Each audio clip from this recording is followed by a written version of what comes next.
నమస్కారం, NS news కి స్వాగతం. నా పేరు ఉషా. ముందుగా ముఖ్యాంశాలు.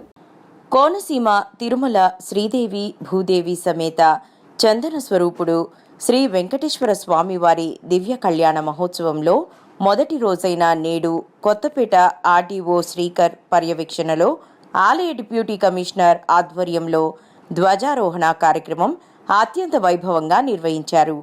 దేవాలయ ప్రాంగణమంతా విద్యుత్ దీపాలతో అలంకరించారు.